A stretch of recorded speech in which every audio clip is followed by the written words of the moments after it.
क्या बनेगा, इसे हटा के बॉन्ड लगा दो तो हमारे पास ये बन जाए।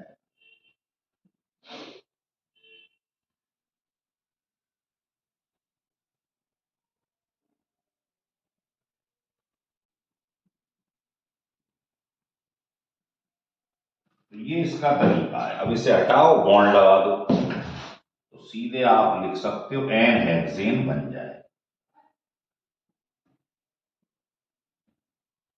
तो ये 3 प्रोडक्ट बनेंगे। एक तो इन दोनों को लो, शर्त ये दोनों के बीआर आमने सामने रहने चाहिए। फिर इसको डबल कर दो, ये देखो डबल कर दिए, और इसको डबल कर दो, तो ये 3 प्रोडक्ट हमारे पास बनेंगे। तो ये डिफरेंट वाला केस लिया है, इसे लिखो, फिर आगे बढ़ती है। अब इसी रिएक्शन को हम शॉर्टकट की के फॉर्म में देखेंगे। देखिए, जैसे हमारे पास ऑब्जेक्टिव क्वेश्चन आ गया और हम नहीं चाहते उसमें इतने समा खर्च किया जाए, तो दोनों डिफरेंट हों तो कुछ मत करो आप। सरल तरीका ये है, बस ध्यान रख लो कि मुझे बी आर आमने सामने लिखना है, तो इसको आप ऐसे लिख लो बस, और इस वाले को भी, है ना, इसका भी बी आर आमने सामने लिखना। तो एक प्रोडक्ट तो ये हो जाएगा, दोनों बी आर हटा के सिंगल बॉन्ड लगा दो, ये एक तो ये बन गया, एक आंसर हो गया। एक आप क्या करो, इसी के आगे सेम चीज लगा दो। ये जो आपने लिखा है, आप यूं समझो इसी के सामने सिंगल बॉन्ड से यही चीज, इसका मिरर इमेज चिपका दो, तो इसकी मिरर इमेज ये बन जाएगी। और एक इसके सामने इसकी मिरर इमेज लगा दो, ये 3 कार्बन, तो इसकी मिरर इमेज क्या बनेगी सामने, यही तो बनेगी, इसकी मिरर इमेज बॉन्ड लगा। मतलब एक तो आपको क्या बी आर हटा के ये लगा दो, एक इसकी मिरर इमेज, देखो इसको बीच में से तोड़ो, इसकी मिरर इमेज है, और इसको बीच में से तोड़ो, इसकी मिरर इमेज, बस ये आंसर आ जाएगा। ठीक है, जैसे मान लो एक क्वेश्चन लिया मैंने, क्वेश्चन ये है, ये दिया हुआ है, कह रहा है बताना वुड्स रिएक्शन करवा दी। यहां ले लिया सोडियम मेटल और ड्राई, प्रोडक्ट बताइए क्या बनेगा। तो आपको कुछ नहीं करना है, अगर एक ही लिया हुआ है तो आप इसको लिख के ऐसे इसकी मिरर इमेज लगा दो सामने। सोचिए इसकी मिरर इमेज क्या आएगी, यही तो आएगी। बस इसको हटा के बॉन्ड को जोड़ दो, आंसर हो गया, ये आंसर हो रहा है क्लियर। और अगर मान लो दोनों अलग अलग, इसको नहीं लिया मैंने, तो ये शॉर्टकट की बता रहा हूं आपको कि मान लीजिए पेपर में कोई कहे साहब मेरे पास तो एक ही है और दूसरा जो है वो कुछ और ले लिए, इस टाइप से मान लो आप ये ले लिए, इन दोनों का कराना जरा वुड्स रिएक्शन। तो आपको अभी बताया कि दोनों अगर डिफरेंट हैं और किसी ने कहा इसका वुड्स रिएक्शन करवाइए, एक्स बनेगा, बताओ एक्स क्या है। तो हमने क्या शॉर्टकट की बताइए आपको, इसके सामने पहले इसको लिख लो जो अलग अलग है ना, दोनों को लिख लो यहां पर, जैसे ये Cl है और यहां भी इसका Cl सामने रख लो आप, ऐसे कर। अब Cl हटा दो, तो सोचिए Cl हट के बॉन्ड को जोड़ो, तो एक तो आपका आंसर ये आएगा। इसके अलावा और 2 चीज कौन सी बनेगी, तो बताया इस सेम का इसी के सामने मिरर इमेज लगा दो, तो क्या दिखाई देगी इसकी मिरर इमेज, बताइए, यही तो दिखाई देगी। तो बस बॉन्ड से जोड़ दो इसे, तो आपका आंसर ये आएगा। और एक और कौन सा बनेगा भी आपको बताया, 3 चीज बनती हैं। अब आप इसकी मिरर इमेज ले लो, तो जैसे मान लो ये लिया है ना, इसके सामने इस एक और ले लो, इसको हटा दो, बॉन्ड जोड़ दो, तो बताओ क्या दिखाई देगा, बस ये बन गई। इनको हटा के दोनों को ऐड कर, तो ये हमारे पास 3 प्रोडक्ट बन गई, ये वाला, ये वाला, ये वाला। तो सिंपल तरीका सीख लो। पहली बात तो दोनों के Cl आमने सामने रख लो, इन्हें हटा के सिंगल बॉन्ड। फिर एक बार इसको डबल कर दो, डबल कर दिया, और एक बार इसको डबल कर दो, बस। तो ये इसकी शॉर्टकट की है जो आप सीख रहे थे। लिख लें। अब देखेंगे इंट्रामॉलिक्यूलर वुड्स रिएक्शन कैसे होता है। ये इस क्वेश्चन जेई में भी पूछा गया है। इंट्रामॉलिक्यूलर वुड्स रिएक्शन, इसमें क्या होता है सुनिए। एक ही मॉलिक्यूल के अंदर, जैसे मैं आपसे कहूं कि मेरे पास ये लिखा हुआ है, यहां Cl है, यहां Br है, या दोनों को सेम भी ले सकते हैं। इसका वुड्स रिएक्शन करवाइए ड्राई ईथर की प्रेजेंस में। क्या होगा, एक NaCl निकल जाएगा। देखो ये टूटेगा तो यहां क्या आ जाएगा, इलेक्ट्रॉन के रिएक्शन के बाद फ्री रेडिकल। अभी मैकेनिज्म में देख लो, ये टूटेगा तो क्या आ जाएगा, ये यहां पॉजिटिव, वो इलेक्ट्रॉन से रिएक्शन करके फ्री रेडिकल। अब एक NaCl बाहर निकल गया, एक NaBr निकल गया।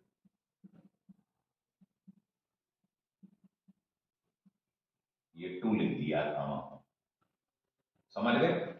एक NaCl, एक NaBr। अब ये जो दो फ्री रेडिकल हैं ये आपस में जुड़ना चाहेंगे, क्योंकि फ्री रेडिकल अनस्टेबल होता है, तो ये बन गया बॉन्ड।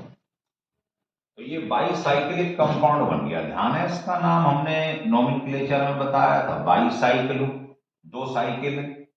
उसके बाद क्या करते हैं, यहां पर ये जंक्शन है, इसके इस तरफ एक कार्बन है, इधर भी एक है, और बीच में क्या लेते हैं, 0, कुछ है ही। टोटल कार्बन कितने हैं, 4, तो ब्यूटेन। तो ये बाईसाइक्लिक कंपाउंड बन गया।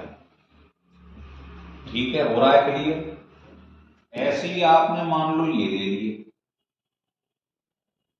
यहां ले लिया Cl, यहां ले लिया Cl, और यही करवा दिया वुड्स रिएक्शन। तो सोचिए क्या होगा,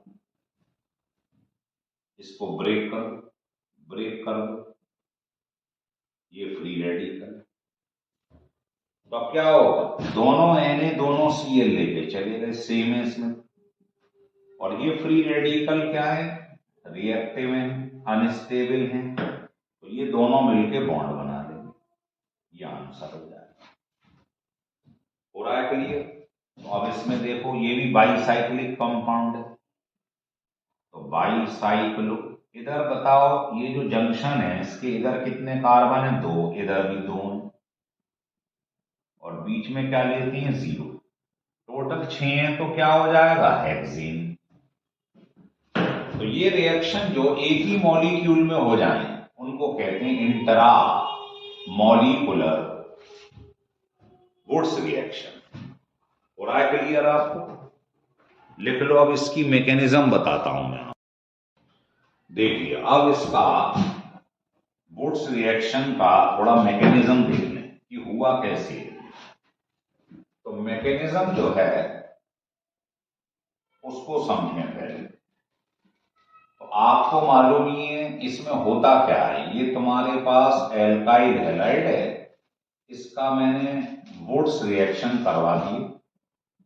ड्राई ईथर जो कि इनर्ट सॉल्वेंट है, किसी और चीज से रिएक्शन करता नहीं है, इसीलिए इसको चुना गया। तो क्या बनता है, आपको मालूम ही है, ये 2 ले लिए जाती हैं, ये एल्केन बन जाता है। अब इसकी मैकेनिज्म को समझें कि ये हुआ कैसे। तो इस रिएक्शन की मैकेनिज्म ये है कि पहले स्टेप में ये जो सोडियम मेटल आपको दिखाई दे रहा है ये आयोनाइज हो जाता है। इसमें से ये 2 पॉजिटिव हैं, 2 इलेक्ट्रॉन बाहर निकल जाते हैं। तो सबसे पहले ये मेटल आयोनाइज होता है, और किसका लिबरेशन होता है, इलेक्ट्रॉन का। सेकेंड स्टेप में क्या होता है, ये हमारे पास जो एल्किल हैलाइड है 2, तो ये मालूम है X ज्यादा इलेक्ट्रोनेगेटिव है, तो ये इलेक्ट्रॉन पेयर को ले जाता है। यहां क्या आ जाएगा, पॉजिटिव चार्ज, ये अलग हो जाएगा। थर्ड स्टेप में क्या होता है कि ये जो बना है मेरे पास कार्बोकैटायन, ये इसके जो 2 इलेक्ट्रॉन रिलीज हुए थे इनको ले लेता है। तो आपको मालूम है कार्बन पर पॉजिटिव चार्ज आ जाए कार्बोकैटायन, तो ये इलेक्ट्रॉन डेफिशिएंट होता है, sp2 हाइब्रिडाइज्ड होता है, तो ये क्या करेगा, इलेक्ट्रॉन को ले लेगा, है ना, तो पॉजिटिव चार्ज गायब हो जाएगा, ये बन जाएगा फ्री रेडिकल। इसके पास 6 थे, मान लो एक एक इलेक्ट्रॉन लिया, तो 6 थे, एक इलेक्ट्रॉन और ले लिया, 7 हो गए, तो इसमें 7 इलेक्ट्रॉन है, इसमें 6 थे, फ्री रेडिकल आ गए। और लास्ट के स्टेप में क्या होता है, हमने पढ़ा ये 2 फ्री रेडिकल है, ये आपस में जुड़ना चाहेंगे क्योंकि ये अनस्टेबल होती हैं, तो ये जुड़कर बना देते हैं एल्केन। ये इसकी मैकेनिज्म है जो हमने समझी कि एल्केन कैसे बने, इसको लिख लो आप। फिर इसी को हम मान लो सिमेट्री से, किसी ने कहा कि ये मेरे पास मिथाइल क्लोराइड है, इसका आप वुड्स रिएक्शन करवा के दिखाइए ड्राई ईथर की प्रेजेंस में, क्या बन जाएगा, ईथेन। अब ये इसकी मैकेनिज्म कैसे लिखेंगे, सिमेट्री से बताएं, तो सारे स्टेप सेम, बस आपको जहां जहां आर दिखाई दे रहा वहां वहां मिथाइल लिखते चले जाओ। कैसे होगी मैकेनिज्म, सबसे पहले इसलिए आयोनाइज हो जाएगा इस तरीके से। दूसरे स्टेप में क्या करते हैं, अभी बताया था, जो एल्किल हैलाइड है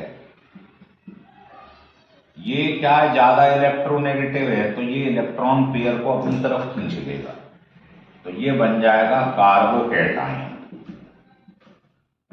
थर्ड स्टेप में क्या होता है, अभी आपको बताया था, जो कार्बोकैटायन बना है, कार्बोकैटायन है ना, इसके बाहर कितने इलेक्ट्रॉन है, 6, तो ये इलेक्ट्रॉन इससे ले लेता है,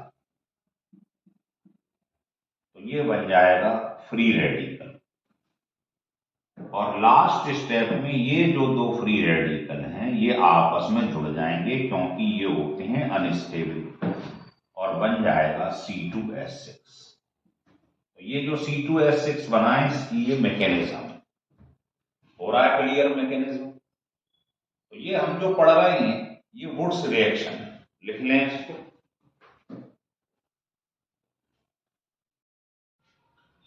अब देखिए फ्रैंकलैंड रिएक्शन, तो फ्रैंकलैंड रिएक्शन अलग से पढ़ने की जरूरत नहीं है, ये बिल्कुल वैसा ही है जैसे वुड्स रिएक्शन था। फ्रैंकलैंड रिएक्शन में क्या होता है, एल्काइल हैलाइड लिए, उसकी मिरर इमेज मान लो सामने लगा दी, बस फर्क ये है कि वहां पर सोडियम था, यहां जिंक, वहां ड्राई ईथर था, यहां मेथनॉल है, बस यही अंतर है, रिएक्शन सेम है। जिंक की वैलेंसी 2 है, तो अकेला ही जिंक दोनों हाइड्रोजन लेके भाग जाएगा, तो सेम प्रोडक्ट बनेगा जो बन रहा था वुड्स में। सारे वही केस है ना, जैसे आपने मान लो ये ले लिया, इसकी मिरर इमेज सामने लगा, रिएक्शन सोडियम की जगह जिंक आ जाएगा, प्रेजेंस मीथेनॉल की आ जाएगा, रिएक्शन सेम, ZnCl2 बाहर निकल जाएगा और ये बन जाएगा एल्कीन। तो फ्रैंकलैंड रिएक्शन भी यूजफुल है जब दोनों सिमिलर, अलग अलग होंगे, तो जैसे 3 प्रोडक्ट बनते थे वुड्स में वही इसमें बनेंगे। जैसे मैं देख लेता हूं, मान लो वही रिएक्शन सेम दे रहा हूं कि ये लिखा हुआ है, किसी ने कहा इसका रिएक्शन आप वुड्स रिएक्शन कराओ, वो सॉरी फ्रैंकलैंड, तो वही सेम चीज बनेगी। क्या करेंगे, शॉर्टकट की, इसकी मिरर इमेज सामने लगा दो, बस Br को हटा दो, आप Br को हटा के मिरर इमेज लगा तो जोड़ दो इसे बॉन्ड से, ये आंसर हो जाएगा। और अगर आपने मान लो दोनों अलग अलग ले लिए, अभी बताया था जैसे ये ले लिया और दूसरा आपने ये ले लिया मान लो, तो वही चीज बनेगी जो आपको बताई थी वुड्स में। क्या? एक तो आप दोनों बी आर को आमने सामने रखो, है ना, इसको और इसको, बी आर को आमने सामने रख लो, इधर की बजाय इधर लगा लो, है तो सीमेंट। बी आर हटा लो और बॉन्ड जोड़ो, ये आपका आंसर हो। एक तो आंसर ये हो गया। और बाकी ये क्या बताया था, जब दोनों अलग होते हैं तो दो प्रोडक्ट और बनते हैं। क्या? एक तो इसका डबल कर दो, डबल करा तो ये बन गया, एक इसका डबल कर दो, ये जो था आपके पास में इसका डबल कर दो, ये एक दो तीन चार, पहले कितने कार्बन थे? एक दो, अब चार हो गए। तो ये दो चीज और बनेगी, ये तो बनेगी, ये और बनेगी, तो बिल्कुल सेम प्रोडक्ट बनते हैं जो बन रहे थे वुड्स में, वही तरीका है। अंतर ये हुआ है सोडियम की जगह जिंक आ गया है और ड्राई ईथर की जगह मिथनॉल आ गया है। हो गया क्लियर? तो ये फ्रैंकलिन है। अगर ये वीडियो आपको बढ़िया लगा हो तो आप इसको सब्सक्राइब और लाइक जरूर करिए। इसके अंदर वुड्स रिएक्शन और फ्रैंकलिन रिएक्शन आपको दोनों एकदम क्रिस्टल क्लियर हो गए होंगे। इन पे बहुत क्वेश्चन बनते हैं, ये ध्यान रखिए। देखिए, अभी तक हमने आपको एल्केन बनाने की दो प्रिपरेशन बताई, एक तो वुड्स रिएक्शन, एक फ्रैंकलिन रिएक्शन। अब हम बताने जा रहे हैं आपको बहुत ही इंपॉर्टेंट रिएक्शन है कि अनसैचुरेटेड हाइड्रोकार्बन से सैचुरेटेड कैसे बनाया जाता है। देखिए, तो थर्ड जो प्रिपरेशन है एल्केन बनाने की, ये है फ्रॉम अनसैचुरेटेड हाइड्रोकार्बन। इसको ढंग से देखिए, अनसैचुरेटेड मतलब डबल बॉन्ड या ट्रिपल। इस रिएक्शन का नाम सेवातियर एंड सेंड्रेंस रिएक्शन है।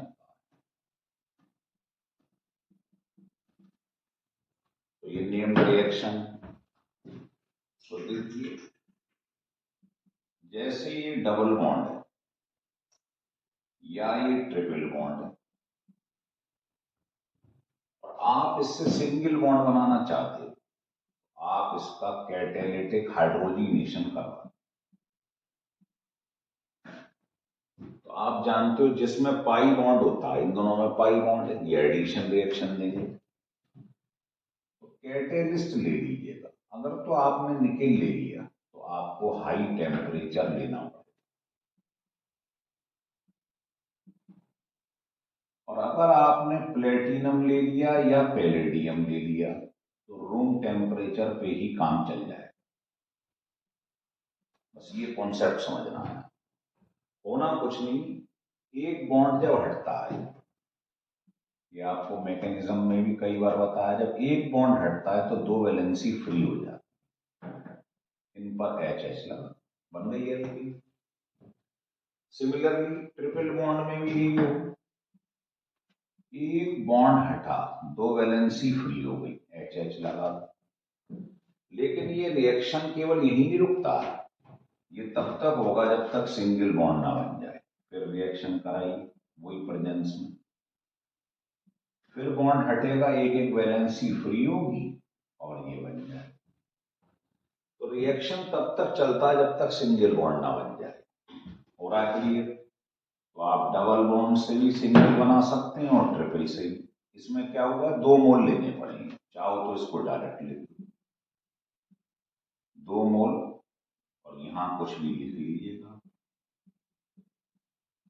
ये कैटेलिस्ट है ना, सॉलिड कैटेलिस्ट होती हैं। तो इसका दो मोल ले लो तो सीधे लिख सकते हो आप कि ये सिंगल बॉन्ड में कन्वर्ट हो गया। दो मोल लिया, एक और एक दो, और एक ही मोल से रिएक्शन हो जाए तो समझ लेना ये एल्कीन। तो एक तो बात ये समझो, ये है सेवातियर सेंड्रेंस रिएक्शन। अगर मुझे ट्रिपल से डबल पे ही रिएक्शन को रोकना होता,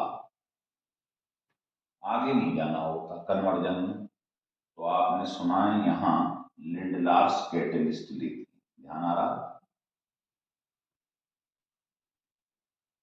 मतलब रिएक्शन को पॉइजन कर देंगे हम। क्या होता है लिंडार?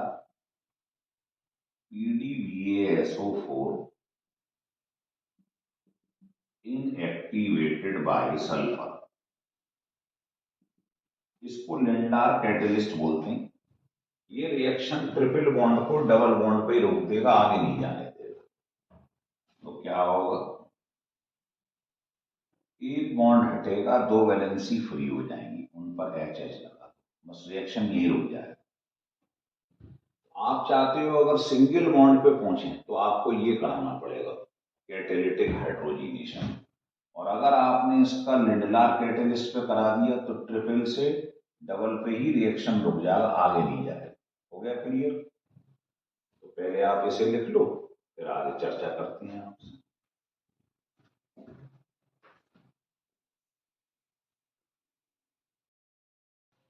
हो गया क्लियर? अब इसको मैं रब कर देता हूं।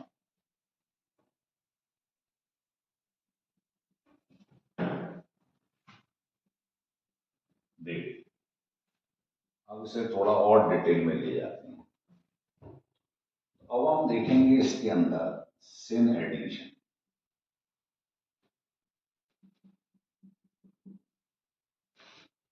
देखिए जैसे आपके पास ये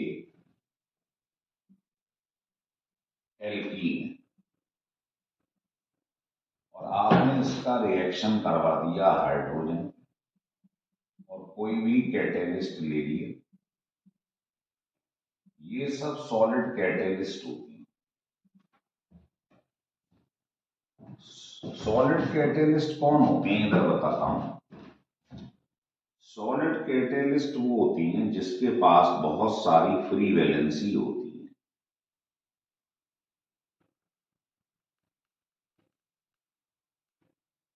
है ना? सरफेस केमिस्ट्री में देखा है हमने, एडसॉर्प्शन थ्योरी में। तो ये हाइड्रोजन क्या करता है, इसके ऊपर अटैक कर देता, मतलब इन फ्री वैलेंसी पे जाके अटैच हो जाता है। कहीं भी जोड़ दो आप, यहां हाइड्रोजन जाके इसके ऊपर फ्री वैलेंसी पे अटैच हो जाता है। अब आप ये समझो एक तरीके से फ्रेम है सॉलिड, इसके ऊपर ये आ गया। अब जैसे ही यहां से ये हटेगा, ये देखो, तो क्या होगा, दो वैलेंसी फ्री होंगी, उन पर ये जाके अटैच हो जाता है। तो सेम साइड से अटैच हो रहा है, तो इसी को बोलते हैं सिन एडिशन।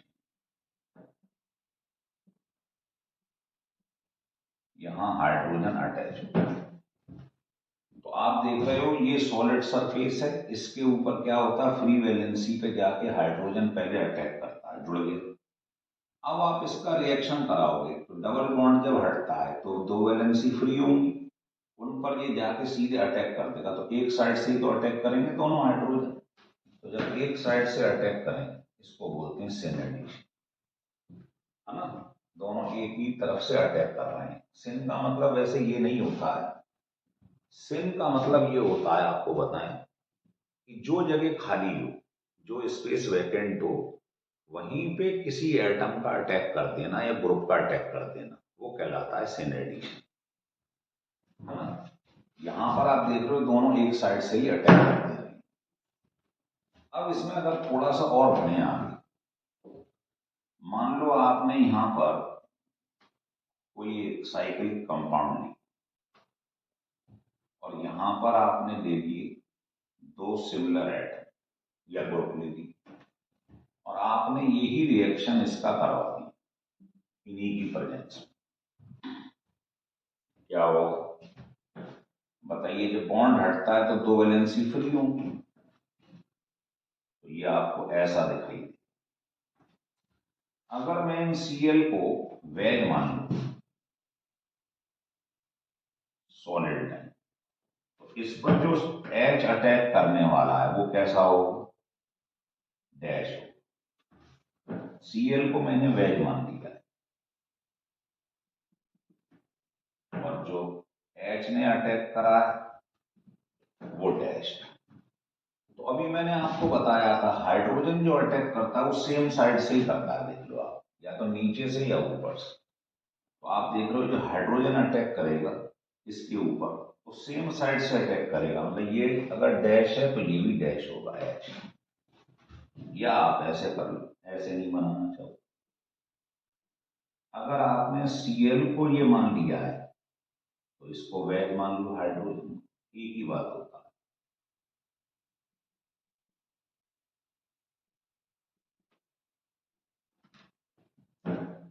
ठीक, और अटैक सेम साइड से होगा, या तो दोनों डैश होंगे या दोनों वैज होंगे। अब आप ये बताओ, अगर मैं इसकी स्टीरियो केमिस्ट्री समझूं और इसको बीच में से काट दूं, तो बताइए ये कार्बन है, ये चारों ग्रुप से अलग अलग जुड़ा हुआ है, ये अलग है, ये अलग है, इस साइड से ये ग्रुप अलग है, और इधर देखूं तो कुछ और ग्रुप आ रहा है, तो ये कार्बन कैसा है, कायरल है। सिमिलरली इस वाले कार्बन को देखो, इस पे भी चारों अलग अलग है, तो ये दोनों कार्बन जो है कायरल कार्बन, और बीच में से अगर कट कर दूं तो बताइए इसमें प्लेन ऑफ सिमेट्री आ रही है, जो चीज ऊपर है वही चीज नीचे, तो प्लेन ऑफ सिमेट्री नजर आ रही है। इसका मतलब ये ऑप्टिकली इनेक्टिव। तो आपको ध्यान आ रहा है मीजोफॉर्म क्या होती थी? मीजोफॉर्म वो होती है जिसमें दो कायरल सेंटर हो और वो ऑप्टिकली इनेक्टिव हो।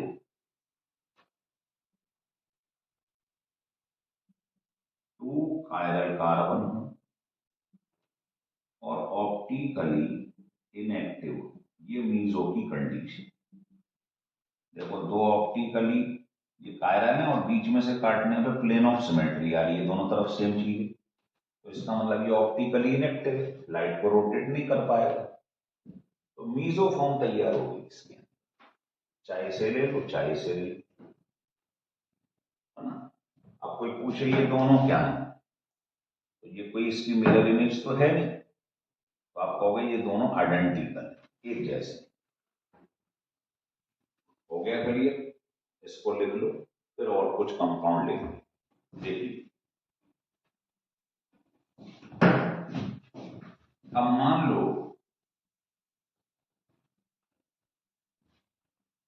मैं यहां पर सिमेट्रिकल और असिमेट्रिकल एल्कीन लेके चलता हूं। देखिए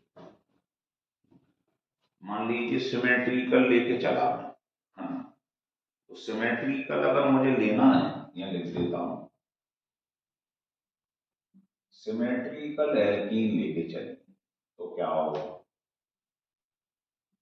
ये यहां पर Cl, यहां Cl, यहां CH3, यहां CH3,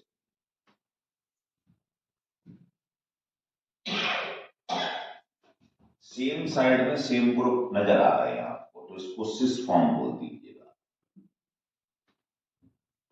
अब इसका आपने क्या करा, हाइड्रोजन पे रिएक्शन करा दिया, प्रेजेंस आपको मालूम ही, कुछ भी ले लीजिए इनमें से, क्या होगा, तो ये देखो, ये आपको जो दिखाई दे रहा है इसको मैंने अगर रोटेट कर लिया मान लो इस साइड में, इसको मैं ऐसे लिख देता हूं आप लोगों को समझाने के लिए। ये लिखा है, ये सेम साइड में Cl Cl सेम साइड में, इनको क्या करा, यूं ले लिया, इसको यूं ले लिया, मतलब स्ट्रेट कर लिया। अब हाइड्रोजन का जो रिएक्शन होगा अभी आपको बताया था सिन एडिशन, वो कहां पर होगा, सिन एडिशन का मतलब होता है कि जो आपको खाली जगह चीज देके दिखाई दे, खाली स्पेस, चीज वहीं अटैक करते, तो बताओ जैसी वैलेंसी यहां से हटेगी दो वैलेंसी फ्री होंगी, तो ये वाला स्पेस आपको खाली दिखाई दे रहा है, यहाँ हाइड्रोजन को जोड़ दो आप, इसे सिन एडिशन कहते हैं। सिन एडिशन का मतलब ये नहीं है कि ये दोनों ग्रुप एक साइड में जुड़े, जहां खाली जगह दिखाई देगी, देखो इधर तो खाली है नहीं, इधर की साइड में खाली जगह है, तो खाली जगह में चीज का लग जाना क्या कहलाता है, सिन एडिशन। क्लियर? अब आप ढंग से देखो, अगर मैं इसको बीच में से कट कर दूं तो क्या ये कायरल कार्बन है, चारों ग्रुप अलग अलग, ये भी कायरल, क्या बीच में से काटने पे प्लेन ऑफ सिमेट्री आ रही है? इसके ऊपर ये आ रहा है, इसके ऊपर ये आ रहा है, तो ये प्लेन ऑफ सिमेट्री। इसका मतलब दो कायरल है और प्लेन ऑफ सिमेट्री, ये मीजोफॉर्म बन गई। ये क्या होगी? Optically inactive. हो रहा है क्लियर? तो ध्यान रखिए, अगर सिमेट्रिकल एल्कीन है तो जो बनता है यहां पर वो मीजोफॉर्म बनती है। इसकी ऑप्टिकली एक्टिव फॉर्म कोई पूछे कितनी? ऑप्टिकली एक्टिव डेक्स्ट्रो एंड लेवो, तो आंसर होगा 0। और ऑप्टिकली इनएक्टिव तो 1 बन गई मीजोफॉर्म। लिख लीजिएगा। अब मान लो ये सिस नहीं है, इसकी जगह ट्रांस ले लीजिए, एक सीएल यहां, एक सीएल यहां, ऐसे ले लीजिए। अब इसको मैंने रोटेट कर दिया, ये ट्रांस हो गया, सिमिलर ग्रुप डायगोनल पोजीशन पे। इसका जरा हाइड्रोजन पे रिएक्शन कराएं इसकी प्रेजेंस में, क्या होगा? तरीका वही है। अब आप इसको ऊपर ले जाओ, इसको नीचे ले जाओ। पहले अपनी सुविधा के लिए ऐसे ले,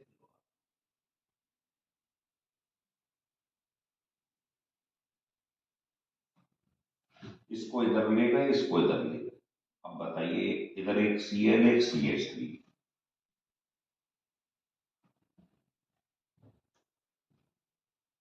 ठीक है। अब बताओ, जब हाइड्रोजन इस पर अटैक करेगा तो क्या होगा? ये देखिए। अब क्या मैं अगर इसे देखूं, ये कायरल है, ये भी कायरल है, इसे बीच में से काट दो तो क्या प्लेन ऑफ सिमेट्री है? नहीं। देखो इसके ऊपर ये आ रहा है, इसका मतलब प्लेन ऑफ सिमेट्री नहीं। अगर प्लेन ऑफ सिमेट्री नहीं है तो इसकी दो फॉर्म बन सकती है। आप चाहो तो इसकी मिरर इमेज बना लो,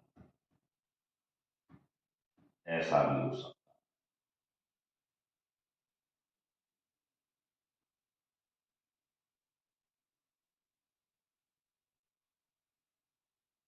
है, ऐसे भी लिख सकते हैं, ठीक है। अगर मान लो ये डेक्स्ट्रो है तो ये लेवो है। भाई मीजोफॉर्म तो हो नहीं सकता है क्योंकि इसमें प्लेन ऑफ सिमेट्री नहीं है। हाँ, तो इसकी दो फॉर्म होंगी, अगर ये डेक्स्ट्रो है तो ये लेवो हो जाएगी। तो बताओ इनको कंबाइंडली क्या कहते हैं? इनएंशियोमर्स।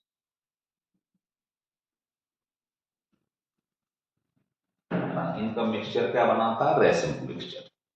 लेकिन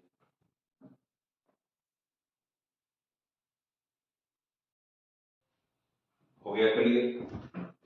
अब ये सिमेट्री कर ली थी हमने, अब मान लो इसकी जगह हमने अनसिमेट्री कर ली तो क्या होगा? इसको ढंग से समझिए, ये तभी समझ में आएगा अगर आपने आइसोमेरिज्म को ढंग से समझा है हमारे पिछले लेक्चरों में। अगर आइसोमेरिज्म ढंग से समझ में आ गया है तो ये बहुत अच्छा समझ में आएगा। अब मान लो आपने अनसिमेट्री कर ली,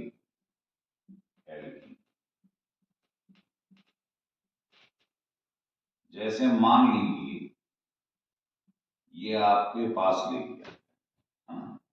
तो इसको आपने ले लिया Cl, Cl, यहां पर ले लिया CH3 और यहां ले लिया Br। पिछले वाले में क्या था? ये सेम था और इधर वाला भी सेम था। इसमें डिफर कर दिया, ये अनसिमेट्रिकल, बीच में से काट दूंगा तो सिमेट्री नहीं आएगी। अगर आप इसका हाइड्रोजन पे रिएक्शन करवा दें, कैटेलिस्ट आपको मालूम नहीं, करा दो हाइड्रोजनेशन, तो वही तरीका है, इसको इधर ले जाइए, इसको इधर ले जाइए, सब में सिमेट्री अब आराम से समझ में आ रहा हो। इसको ऊपर ले गए, ये इधर है, और दोनों Cl एक साइड में, Cl दोनों एक साइड में, इसको यहां ले गए, इसको यहां ले गए, आपकी सुविधा के लिए। अब बताइए सिन एडिशन होगा तो क्या होगा? ये हटेगा, दो वैलेंसी फ्री होंगे, तो जो खाली जगह है वहां चीज का जुड़ जाना क्या कहलाता है? Syn addition. तो ये खाली जगह थी, जुड़ गए। अब आप बताइए, क्या ये कायरल है? यस। क्या ये कायरल है? यस। अब आप इसको बीच में से काट दो तो सिमेट्री आ रही है, नहीं आ रही है। इधर CH3 है, इधर B आ रहा है। यहाँ प्लेन ऑफ सिमेट्री नहीं है। कायरल तो है, प्लेन ऑफ सिमेट्री नहीं है। इसका मतलब इसको ऐसे भी बना सकते हैं, इसके इनेंशियोमर्स बन जाएंगे। इसको ऐसे भी आप लिख सकते हैं।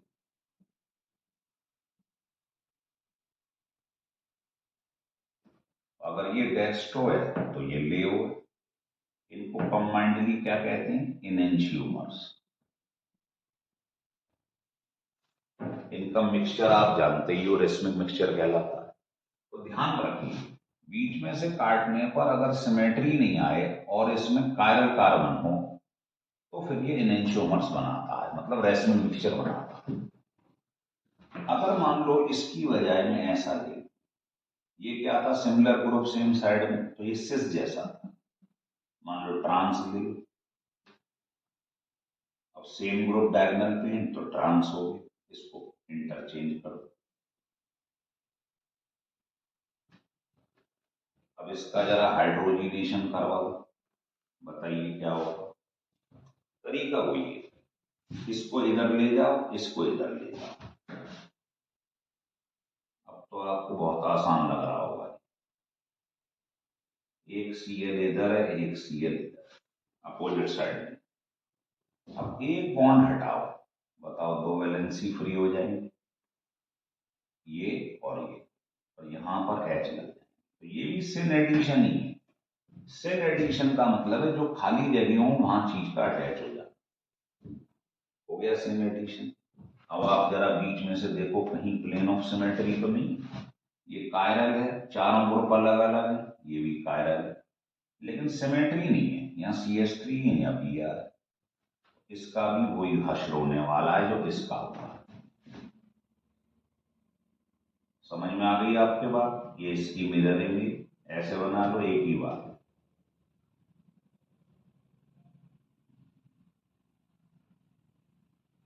ये बन गया। तो अगर मैं इसे मान लू ये डेस्ट्रो है तो ये क्या हो जाएगा? लेवो। तो ये भी कंबाइंडली क्या कहलाएंगे? इनेंशियोमर्स। इनका मिक्सचर क्या होगा? Racemic mixture. तो इससे हमने ये निचोड़ निकाल लिया कि जब अनसिमेट्रिकल एल्कीन होता है तो चाहे सिस फॉर्म हो चाहे ट्रांस हो, दोनों केस में इनेंशियोमर्स बनते हैं। तो अगर आपसे कोई यहां पूछ ले कि अनसिमेट्रिकल एल्कीन है, इसका मैंने हाइड्रोजिनेशन करा कैटेलिटिक, तो क्या बने? तो आप कहेंगे दो आइसोमर बनेंगे जो ऑप्टिकली एक्टिव होंगे, मतलब रेसमिक मिक्सचर बनेगा। ऑप्टिकली एक्टिव कौन सी फॉर्म होंगी? D and L. रेसमिक तो मिक्सचर होता, ऑप्टिकली इनएक्टिव होता। लेकिन दो आइसोमर बनेंगे जो ऑप्टिकली एक्टिव होंगे, डेक्स्ट्रो एंड लेवो। चाहे सिस का करा लो चाहे ट्रांस का करा लो। हो रहा है क्लियर? लिखने से। अब मैं आपको बताता हूं कि अगर आप सिलेक्टिव करा दो हाइड्रोजिनेशन तो क्या होगा।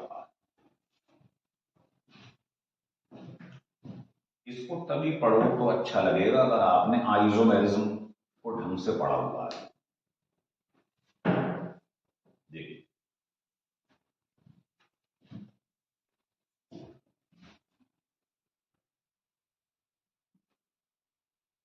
सिलेक्टिव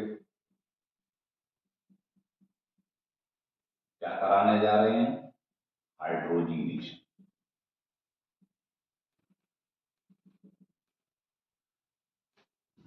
जैसे मान लो पेपर में मैंने ये दे दिया,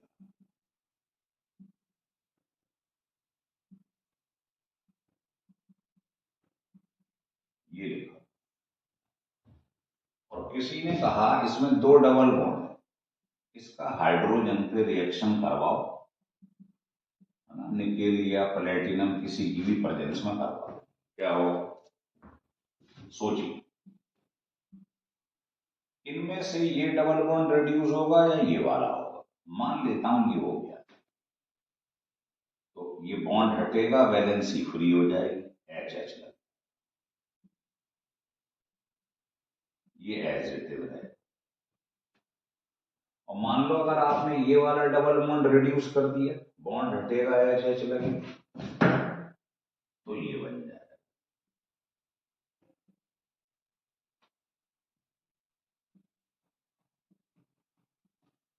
समझ में आ रही है बात? एक बार इसको रिड्यूस कर दिया, बॉन्ड हटा, एच एच लग गया, ये बन गया। दूसरी बार इसका बॉन्ड हटा, एच यहां से वैलेंसी दो फ्री हो गई, एच एच लग गया, ये बन गया। अब आपको ये बताना है ये वाला प्रोडक्ट ज्यादा है या ये, कौन ज्यादा स्टेबल है। तो हमने आपको बताया था जब भी डबल बॉन्ड दिखाई दे आपको, तो आप इसमें अल्फा हाइड्रोजन से या आप हाइपर कॉन्जुगेटेड बॉन्ड से चेक करिए। बताइए इसमें कितने alpha hydrogen. C double bond C, जो sp2 हाइड्रो वो है हाइब्रिडाइज्ड कार्बन, उसके बगल वाले कार्बन को अल्फा बोलते हैं, तो 3 H हो गए अल्फा हाइड्रोजन। ऐसे ही सी डबल बॉन्ड सी के बाद ये वाला अल्फा है, तो कुल मिला के 3 और 2 5 अल्फा हाइड्रोजन। और अगर इसे देखें तो सी डबल बॉन्ड सी के बाद ये वाला, बस ये देख लिया करो, सी डबल बॉन्ड सी के बाद जो सी आता है इसको अल्फा कार्बन कहते हैं, और इस पर जो एच होती है वो अल्फा हाइड्रोजन, इनको कहते हैं। ये हाइपर कॉन्जुगेटेड बॉन्ड बनाते हैं।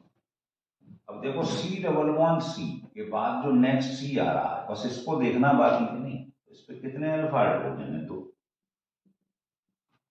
इसमें 2 अल्फा हाइड्रोजन है, इसमें 5। तो हमने पढ़ा है number of alpha hydrogen directly proportional to stability. इसका मतलब ये ज्यादा स्टेबल, तो ये बनेगा, ये नहीं। मतलब अगर आपको कहे मोर देन वन, तो दोनों लगा दो, मोर अप्रोप्रिएट ये, क्योंकि जिसमें अल्फा हाइड्रोजन ज्यादा है वो ज्यादा स्टेबल है। तो आपका आंसर ये होगा, आपको सेजफ रूल में भी बताया गया है एल्कीन में ना, कि भाई सेजफ रूल में जो मोर सब्सटीट्यूटेड होता है, जिसमें डबल बॉन्ड अंदर की साइड में होता है, वो ज्यादा बनता है। या ये भी लिख सकते हो, अल्फा हाइड्रोजन मतलब हाइपर कॉन्जुगेटेड बॉन्ड, जितने ज्यादा होंगे चीज उतनी ज्यादा स्टेबल होगी। तो अल्फा हाइड्रोजन निकालना सीख जाओ, वही हाइपर कॉन्जुगेटेड बॉन्ड हो। तो मुझे लगता है ये वाला वीडियो आपको एकदम क्रिस्टल क्लियर हो गया होगा, है ना। तो इसको आप एक दो बार स्टिल करके पढ़िए, इस पर खूब क्वेश्चन बनते रहे। अगर ये वीडियो बढ़िया लगे तो आप इसको सब्सक्राइब और लाइक जरूर करो चैनल को, जिससे हमें मोटिवेशन मिलता है और आपके लिए नेक्स्ट वीडियो तैयार किया जा सके।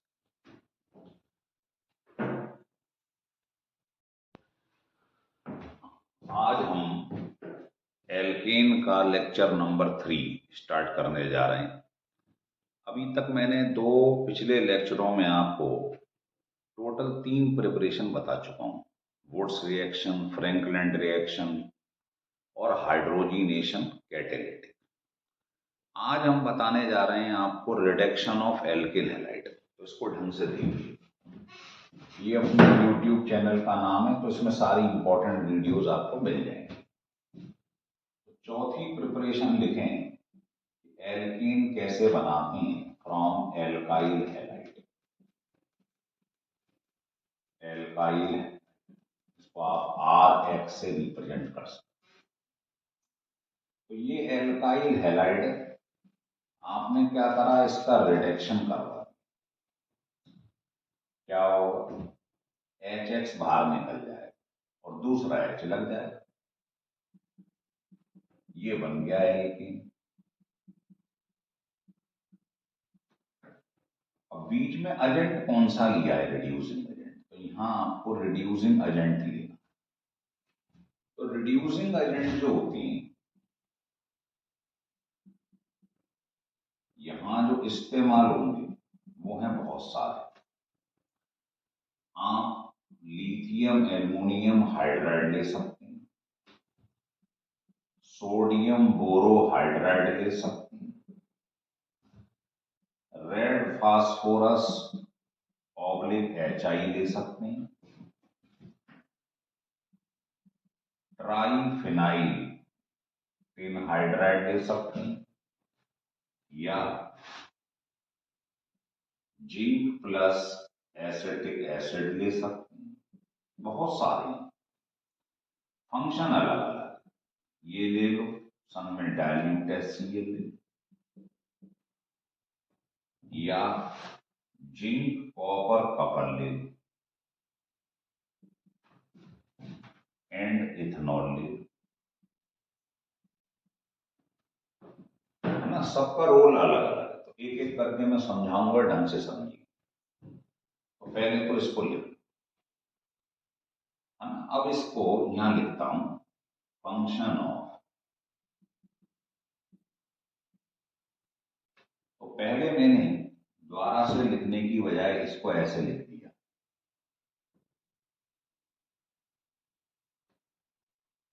इनका फंक्शन क्या है, तीनों का, इनका सेम फंक्शन है।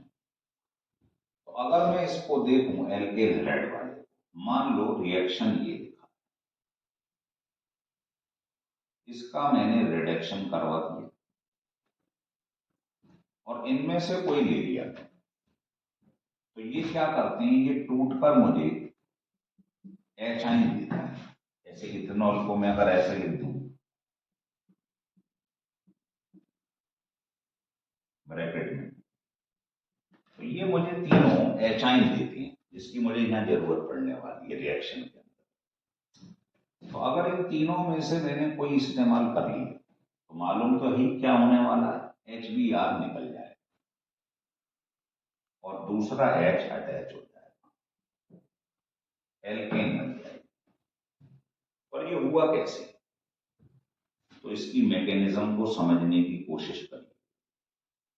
पहले जो एल्किल हैलाइड आपको दिखाई दे रहा है, इसके अंदर ये ब्रेक हो जाता है। आप जानते हो Br जो है ज्यादा इलेक्ट्रोनेगेटिव है, ये इलेक्ट्रॉन लेके अलग हो जाए, ये बन गए कार्बोकैटायन। फिर नेक्स्ट स्टेप में क्या होगा, यहां लिख देता हूं, आप देखिए यहां पर अगर मैंने जिंक लिया और संग में एसिटिक एसिड ले लिया, या जिंक लिया और HCl ले लिया, तो पहले क्या करता है, जिंक जो होता है वो मेटल ऑक्सीडाइज हो गया, उसने इलेक्ट्रॉन लूज कर दिया। अब ये कार्बोकैटायन क्या करता है, इन इलेक्ट्रॉन को ले लेता है ना। तो मैं यहां लिख देता हूं, तो ये कार्बोकैटायन इन दोनों इलेक्ट्रॉन को ले लेता है। तो बताइए, एक प्लस है, दो माइनस है, इसके ऊपर नेट नेगेटिव चार्ज है। अब ये जो नेगेटिव चार्ज आ गया है, जो कार्ब एनाइन बन चुका है, ये क्या करेगा, ये इसके संग ये ले लो या ये ले लो, ये क्या रिलीज करेगा, HI, वो ये पकड़ लेगा। बन गई, यही तो बन गई। फिर समझ लो, पहले एल्किल हैलाइड ब्रेक करता है, ये ज्यादा इलेक्ट्रोनेगेटिव है, तो ये इलेक्ट्रॉन पेयर को ले जाता है, तो ये बन गया कार्बोकैटायन। फिर अगर आपने मान लो इसका रिएक्शन कराया, तो जो जिंक दिखाई दे रहा है क्या होता है, ऑक्सीडाइज, इलेक्ट्रॉन रिलीज करता है, वो ये इलेक्ट्रॉन ले लेता है। तो एक प्लस है, दो नेगेटिव है, तो इसके ऊपर नेगेटिव चार्ज आ गया। और फिर इसके संग जो आपने लिया, ये लिया या ये लिया या ये लिया है, तो ये क्या दे रहे हैं हमें, HI। वो HI इसके संग रिएक्शन करके क्या बना लेता है, मीथेन। तो ये इसकी मैकेनिज्म। तो ये तीनों का फंक्शन एक ही है जो आपको बताया। अब मुद्दा ये आता है, ये जो लिखे हुए हैं इनका क्या रोल है, तो ये बहुत इंपॉर्टेंट है, इसे लिख लो, फिर मैं इसे रख कर देता हूं और आपको समझाता हूं।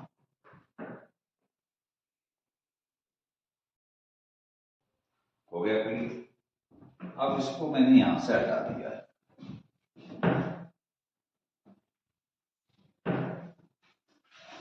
अब हम चर्चा करेंगे इनके ऊपर। तो पहले हमने मान लो यहां पर ले लिया लिथियम एल्युमिनियम हाइड्राइड, ठीक है, या मैंने ले लिया, मान लो पहले एक एक करके लेते, चलो इसको ले लिया, तो इसका फंक्शन क्या है, कोई पूछे, फंक्शन ध्यान रखना है सबका। तो इसका फंक्शन ये होता है कि अगर प्राइमरी या सेकेंडरी एल्किल हैलाइड यहां पर, तो ये इसको रिड्यूस कर देता है और बना देता है एल्किल।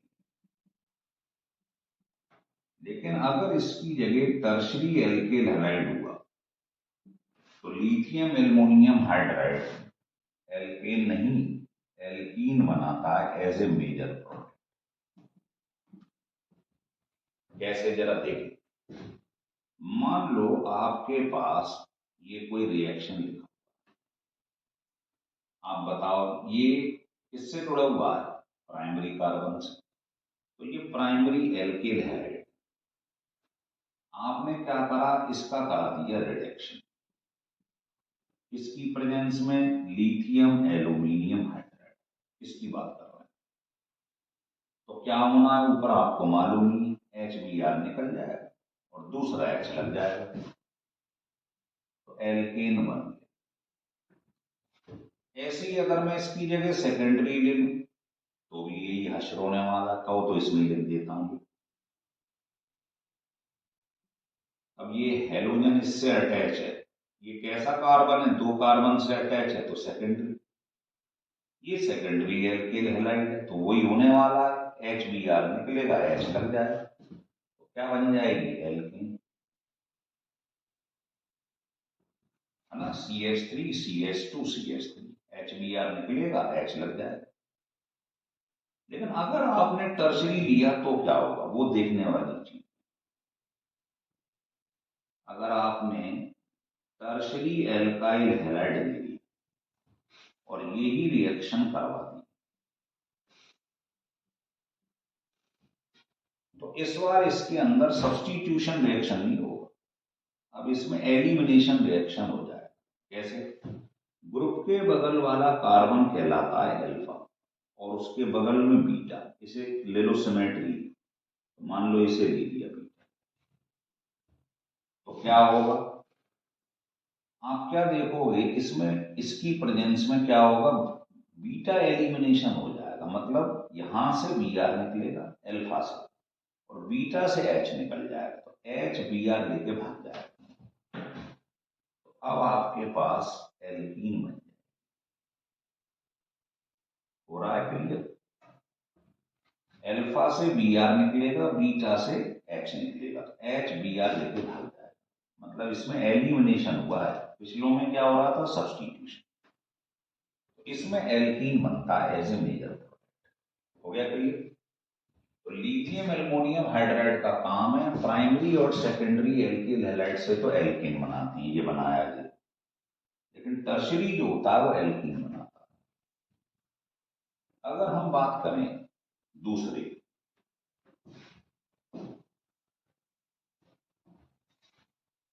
मान लो मैंने ले लिया सोडियम बोरोहाइड्राइड, ये, अब इसका फंक्शन क्या है वो समझो, फंक्शन समझना है सारे रिड्यूसिंग एजेंट। इसका फंक्शन ये होता है, ये प्राइमरी और सेकेंडरी एल्किल हैलाइड रिएक्शन ही नहीं करता, मतलब एल्किल हैलाइड से एल्केन नहीं बना, रिएक्शन ही नहीं हो। लेकिन अगर टर्शरी एल्किल हैलाइड है तो ये उसकी एल्केन बना, ये है। देखो कैसे,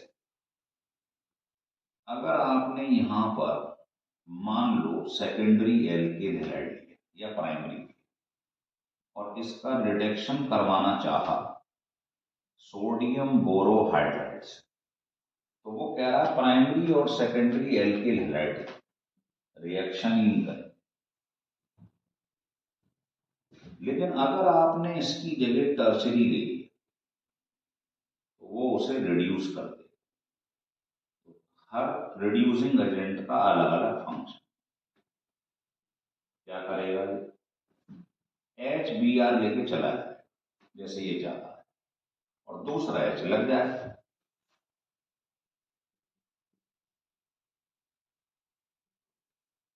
एल्कीन बन जाए। हो रहा है क्लियर? तो हमें रोल ध्यान रखना है कि इससे प्राइमरी सेकेंडरी पे कोई फर्क नहीं पड़ता है, टर्शरी एल्किल हैलाइड से एल्कीन बन। अब देखेंगे हम तीसरे का फंक्शन,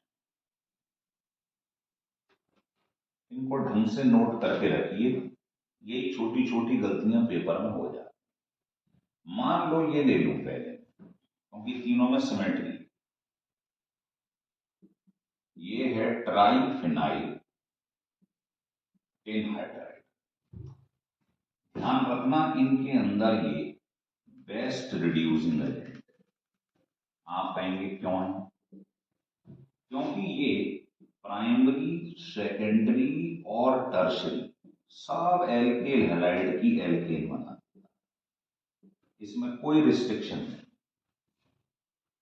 कोई सा भी एल्केल हैलाइड ले आना, सब में यही होगा, HX निकलेगा, दूसरा H लग जाएगा। तो ये बेस्ट है।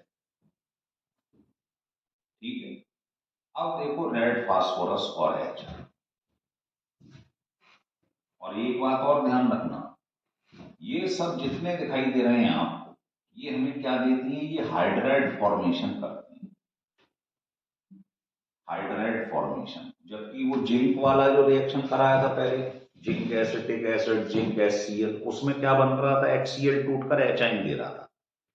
एसिटिक एसिड टूटकर क्या दे रहा था? एचाइन दे रहा था। वो एचाइन की फॉर्मेशन करते हैं और ये तीनों हाइड्राइड फॉर्मेशन करते हैं। आप इसे तोड़ोगे ना ऐसे करके, तो ये टूटेगा, फिर ये AlH3 प्लस एचाइन देगा। ऐसे ये Na प्लस ये टूट जाएगा और फिर ये टूटकर हाइड्राइड निकाल देगा। मालूम ना? अब आता है function of red phosphorus plus H। ये भी बहुत बढ़िया रिड्यूसिंग एजेंट है। ये तो पहले बहुत यूज किया हुआ है। क्या होगा देखेंगे। इसके लिए हमें आयोडाइड लेना है। इन वाले केस में जो था पहले, कुछ भी ले सकते हैं आप, Cl ले लो, Br ले लो, I ले लो। यहां I लेना। इसका रिएक्शन आपने HI पे करवाया, रेड फास्फोरस हमने ले लिया। प्रश्न ये क्यों लिया है पूछा जाता है, तो अभी बता देते हैं आपको। तो होना वही है, सिंगल बॉन्ड कौन सा रिएक्शन देता है? सब्स्टिट्यूशन। तो यहां से आयोडीन बाहर निकल जाएगी, H लग जाएगा, तो बनेगी तो एल्कीन, लेकिन आयोडीन बन जाएगी। अब हमें मालूम है आयोडीन द्वारा से इससे रिएक्शन करेगी और वही हो जाएगा इसका सब्स्टिट्यूशन, है ना। HI निकलेगा, दूसरा I लग जाएगा, फिर से बन गया। तो ये रिएक्शन रिवर्सेबल हो जाएगा, कभी कंप्लीट नहीं होगा।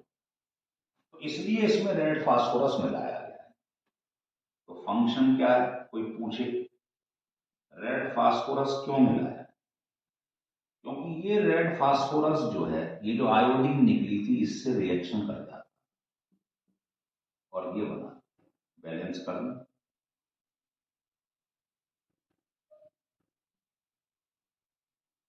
तो ये रिएक्शन को रिवर्स डायरेक्शन में आने नहीं देता, नहीं तो दोनों का रिएक्शन होगा, ये बनेंगे, ये दोनों रिएक्शन करके फिर से ये बनाएंगे, तो रिएक्शन रिवर्सेबल हो जाएगा, है ना, जो बेकार है।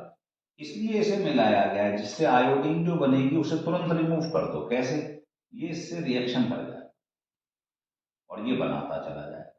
तो जब आयोडीन बचेगी नहीं वहां, इससे रिएक्शन कर जाएगी, तो मीथेन कैसे बना लेगा ये दोनों। तो इसका बड़ा इंपॉर्टेंट रोल है, पूछा जाता है। और तो इस टाइप का आप सारे रिड्यूसिंग एजेंट का आपको फंक्शन बता दिया गया है ना। तो इस वीडियो को ढंग से देखिएगा, और आपको मजा आ रहा हो तो इसको सब्सक्राइब और लाइक जरूर करिए। ठीक है।